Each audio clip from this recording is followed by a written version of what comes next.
ओम। चुनौतियों का चिंतन, हमारा घर हमारी जिम्मेदारी। पांचवा भाग। विषय संख्या 3। क्यों जरूरी है प्राकृतिक खेती की ओर लौटना।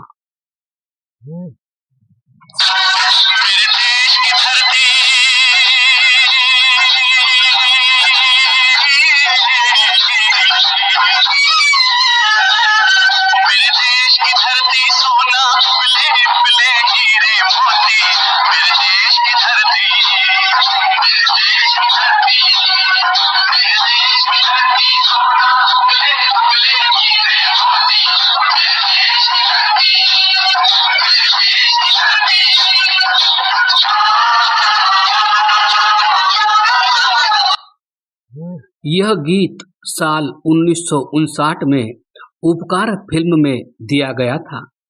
यह गीत एक किस्म से भारतीय किसानों को समर्पित था।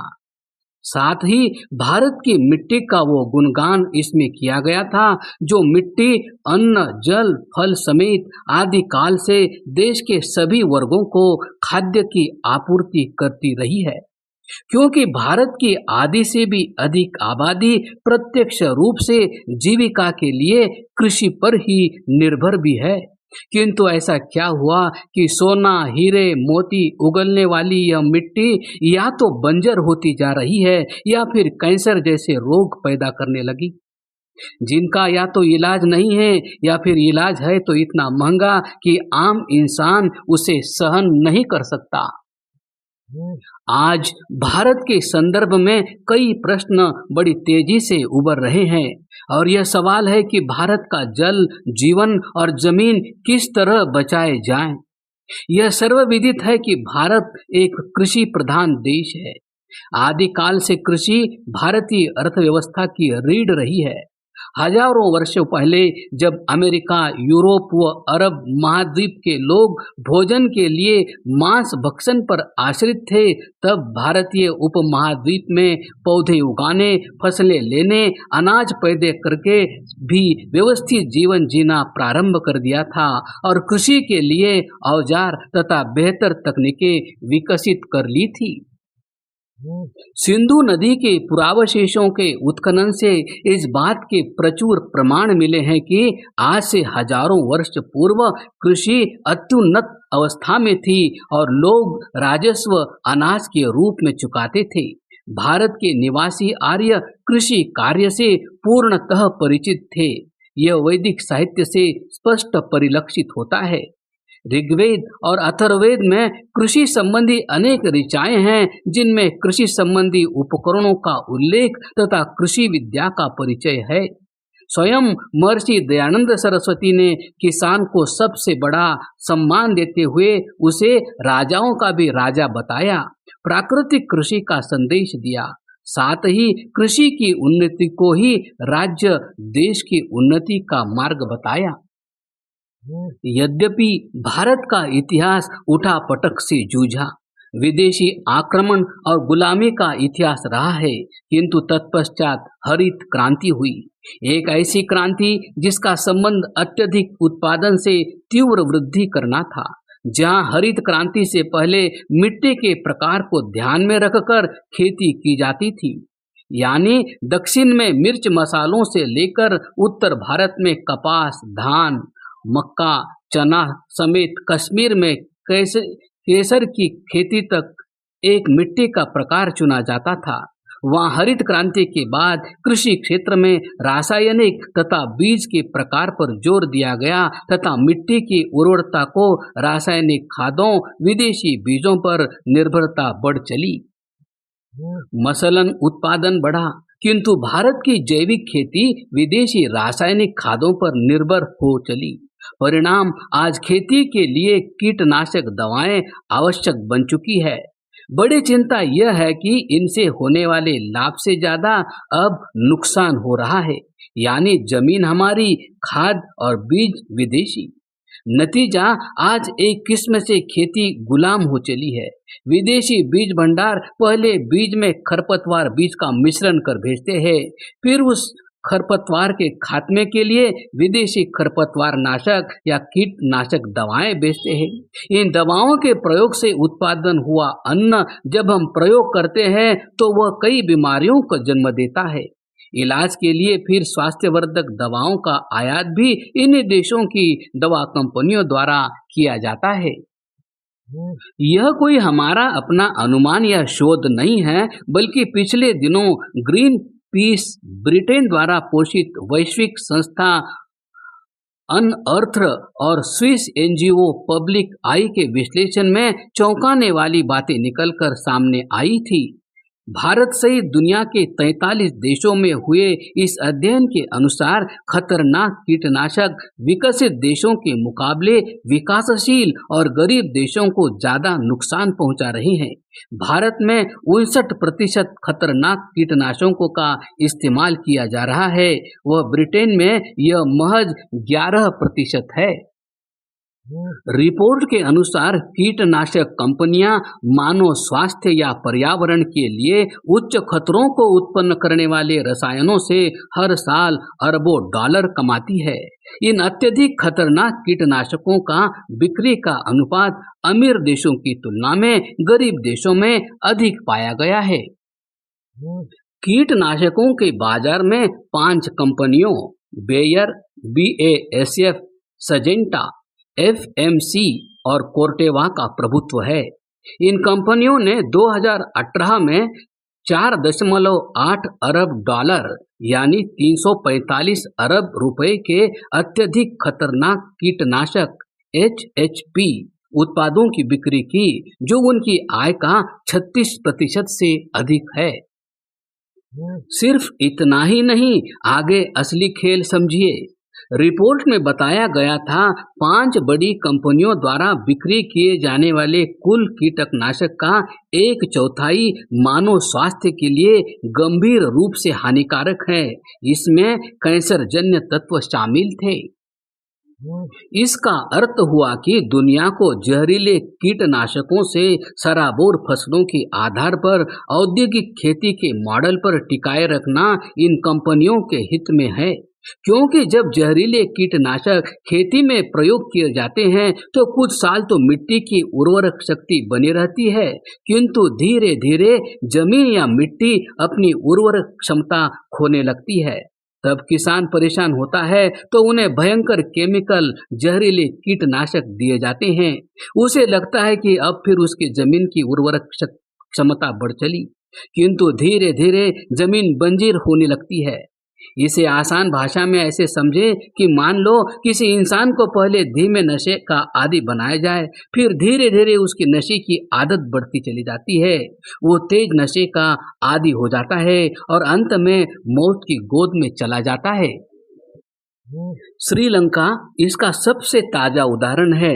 पिछले दिनों वहां के आर्थिक संकट में कृषि उत्पादन में कमी का प्रभाव सामने आया, तो साथ ही ये भी सामने आया कि किस तरह अंतर्राष्ट्रीय ताकतों ने कुछ भ्रष्ट अधिकारियों, दलाल, स्वैच्छिक संगठनों की मदद से श्रीलंका की कृषि अर्थव्यवस्था के खिलाफ षड्यंत्र रचा।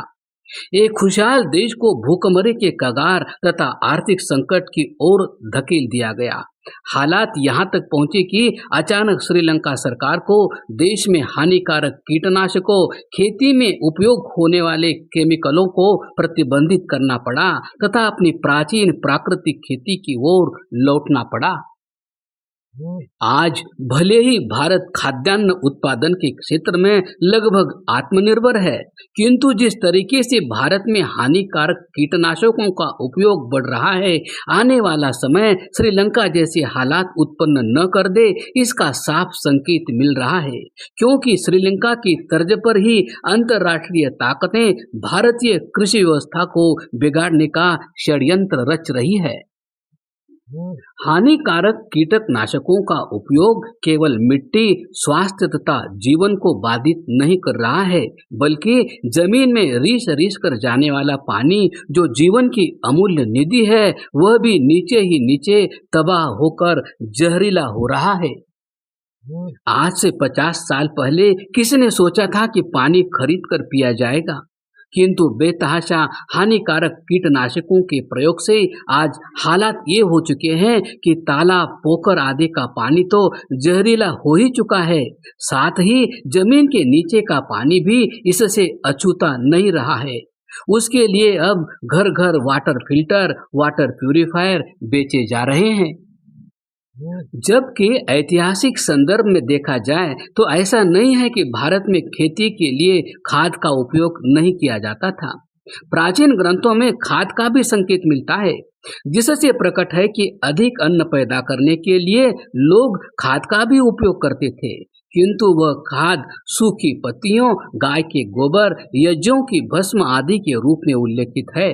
तब मनुष्य स्वस्थ एवं दीर्घायु होते थे, किंतु आज तेजी से हानिकारक कीटनाशकों का उपयोग हो रहा है। इससे एक तो पिछले कई वर्षों से खेती में काफी नुकसान देखने को मिल रहा है, दूसरा भूमि के प्राकृतिक स्वरूप में भी बदलाव हो रहे हैं जो काफी नुकसान भरे हो सकते हैं, तीसरा रासायनिक खेती से प्रकृति में और मनुष्य के स्वास्थ्य में काफी गिरावट आई है। आज भले ही कीटनाशकों, रासायनिक केमिकल का प्रयोग करके कुछ किसान अपनी उत्पादन स्थिति पर इतरा रहे हो, किंतु अगर हिसाब लगाया जाए तो किसानों की पैदावार का काफी बड़ा हिस्सा उनके उर्वरक और कीटनाशक में ही चला जाता है। दूसरा, रासायनिक खाद और कीटनाशक के उपयोग से ये खाद्य पदार्थ अपनी गुणवत्ता खो देते हैं, जिससे हमारे शरीर पर बुरा प्रभाव पड़ता है। तीसरा, रासायनिक खाद और कीटनाशक के उपयोग से जमीन की उर्वरक क्षमता खो रही है। यह भूमि के लिए बहुत ही हानिकारक है और इससे तैयार खाद्य पदार्थ मनुष्य और जानवरों के स्वास्थ्य पर बुरा प्रभाव डाल रहे हैं। एक तथ्य यह भी है कि रासायनिक खाद और कीटनाशक के उपयोग से मिट्टी की उर्वरक क्षमता काफी कम हो जाने से मिट्टी के पोषक तत्वों का संतुलन बिगड़ जाता है। ऐसे इस घटती मिट्टी की उर्वरक क्षमता को देखते हुए जैविक खाद उपयोग जरूरी हो गया है, क्योंकि प्राकृतिक खेती में ऐसा नहीं है। अगर किसान गाय का पालन करता है तो उसके परिवार को शुद्ध दूध मिलेगा, साथ उसके गोबर की खाद के प्रयोग करता है तो उसे रासायनिक खाद नहीं खरीदने पड़ेंगे। तीसरा, उत्पादित अनाज से लेकर सभी फसल रोग रहित होगी और भूजल भी हानिकारक नहीं होगा। भूमि की उपजाऊ क्षमता में वृद्धि हो जाती है। सिर्फ इतना भर नहीं है कि फसलों की उत्पादकता में वृद्धि होती है, साथ ही जिस रासायनिक खाद के आज हमारे किसान विदेशी कंपनियों के भरोसे हैं, उल्टा वही किसान जैविक खाद के आपूर्तिकर्ता बन सकते हैं। रही बात पानी की, तो भूमि की जल धारण क्षमता बढ़ती चली जाती है, साथ ही भूमि से पानी का बाष्पीकरण कम होता है। पर्यावरण की दृष्टि से सिर्फ इतना ही नहीं, बल्कि भूमि के जलस्तर में वृद्धि होती है।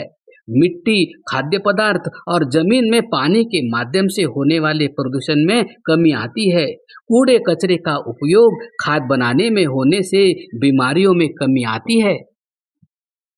यही सब कारण है कि अंतर्राष्ट्रीय ताकतें नहीं चाहती कि भारत अपने गौरवान्वित पूर्व कालखंड की कृषि आधारित बड़ी अर्थव्यवस्था न बन पाए। इस कारण आज मिट्टी और उससे रिश्ते पानी को जहरीला बनाया जा रहा है। कल जब यह मिट्टी बंजर, पानी जहरीला और जीवन बीमारियों से घिरा होगा, सोचिए तब किसका मुनाफा होगा, हम किस पर निर्भर होंगे। इसलिए जिस तरह किसी देश को सांस्कृतिक, धार्मिक, भाषाई आधार पर गुलाम बनाया जाता है, उसी तरह आज देश की रासायनिक खाद के प्रयोग से मिट्टी को बंजर बनाकर हमें रोटी तक के लिए गुलाम बनाने का सिलसिला काफी वर्षों से चल रहा है। इसलिए आज ये समझना बहुत जरूरी है कि अगर हम प्राकृतिक खेती की ओर न लौटे तो आगे चलकर यही मिट्टी सोना, हीरे, मोती के बजाय सिर्फ जहर उगलती दिखाई देगी। अगर किसान मजबूत होगा तो देश मजबूत होगा ही। महर्षि दयानंद ने स्वयं किसान को सबसे बड़ा सम्मान देते हुए उसे राजाओं का राजा बताया और प्राकृतिक कृषि की वकालत भी की, साथ ही कृषि की उन्नति को ही राज्य अर्थात देश की उन्नति का मार्ग बतलाया था। समाधान: प्राकृतिक खेती कृषि उत्पादन का एक अंग है जो देखा देखी बहुत अधिक प्रचलन में आरंभ होता है। यानी जब एक किसान की पैदावार अच्छी होती है तो अनेक किसान इससे प्रेरित होते हैं और वह भी उसी प्रयोग को दोहराते हैं जिससे अच्छी फसल या पैदावार हो। आमतौर पर विदेशी कंपनी के विज्ञापन इस बात का विश्वास दिला बैठे हैं कि रासायनिक खेती अच्छी उपज देती है, जबकि उपरोक्त आंकड़े स्पष्ट हैं। अतः किसानों एवं उनसे जुड़े संगठनों को आगे बढ़कर आर्य समाज की इस मुहिम में स्वयंसेवक बनकर कृषि खेती किसानी से जुड़े सभी किसान भाइयों को यह संदेश जरूर दें कि आने वाली फसल और नस्ल दोनों ही प्राकृतिक खेती से उन्नत बनाई जा सकती है।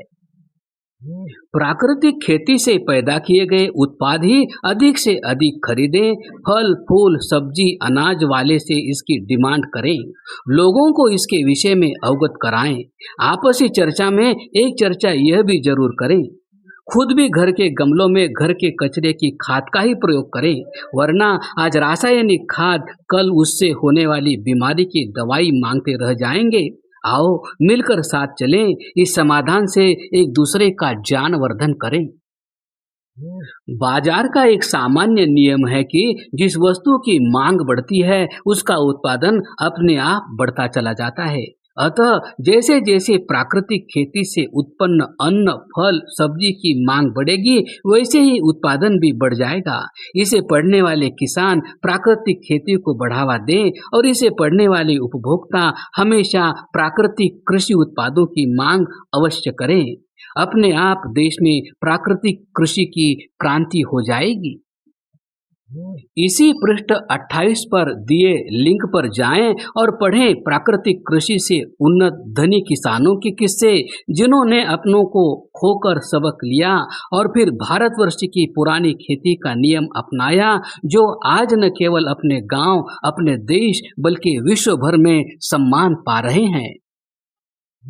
लिंक पर जाकर भी आप सच्चे किस्से कहानियों से सब कुछ आसानी से समझकर या दूसरों को समझाकर भी योगदान दे सकते हैं। सीमा पर तो सैनिक हमारे देश की रक्षा करने में सक्षम है। आओ सामाजिक सैनिक बनकर समाज की रक्षा करें। यही है आज देश की सबसे बड़ी जरूरत। नोट: आप अपने मोबाइल से इस पृष्ठ 28 पर दिए गए कोड को स्कैन करेंगे तो वे सभी कहानियां आपके मोबाइल में सेव हो जाएंगी। आप कहीं भी कभी भी उन्हें अवश्य पढ़ें और दूसरों को फॉरवर्ड कर अवश्य पढ़ावें। इसके लिए आप विशेष रूप से प्रकाशित प्राकृतिक खेती अपनाइए वैदिक प्रकाशन .com से मंगवा सकते हैं। क्रमशः।